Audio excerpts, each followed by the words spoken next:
options for the exercises where we need to be on the wrists particularly, hands and knees, but it could be another position as well.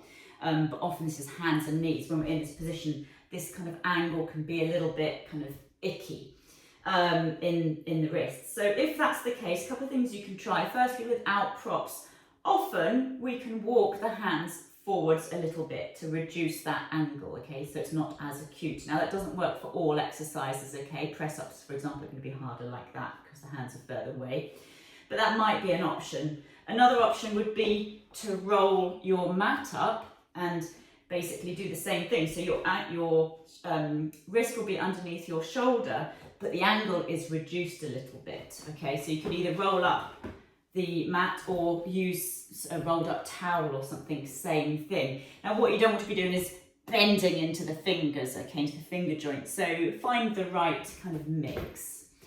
Now if you need more than that, there are a couple of other options with some props.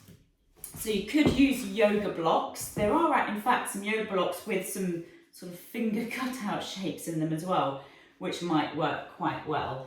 But sometimes holding on to the yoga blocks like this can help, okay?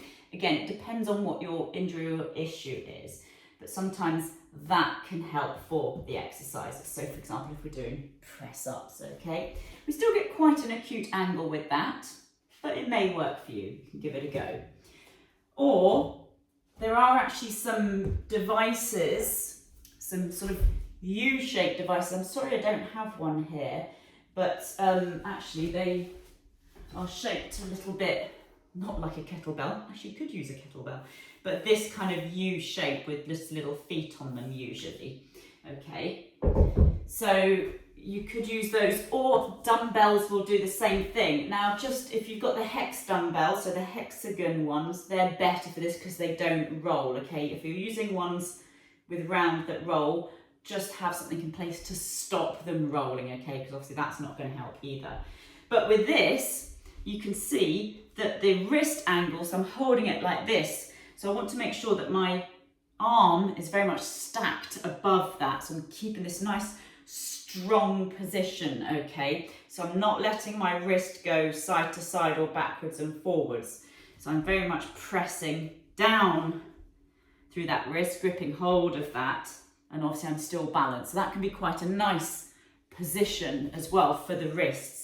And there's obviously, it gets rid of that bend in the wrist, but you do need to make sure it's nicely stacked, okay, so do check in with the position of the wrist for that one. For some exercises you might be able to take out the wrist aspect altogether, okay, by for example doing the exercise on the forearms, yeah, so some of the exercises you could do on the forearms rather than on the wrists. So that would be an option.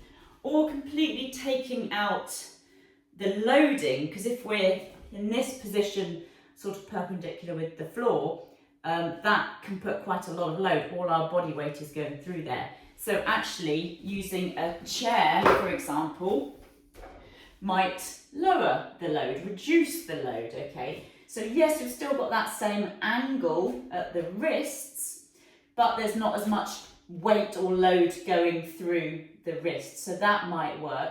Or failing that, you could use the wall, okay, so obviously if you imagine a wall here, there's again less load, so the higher up, the more vertical I am, the less load is going to go through those wrists, and that might make it more comfortable too. You could obviously also use fists on the walls as well, like we looked at on the floor.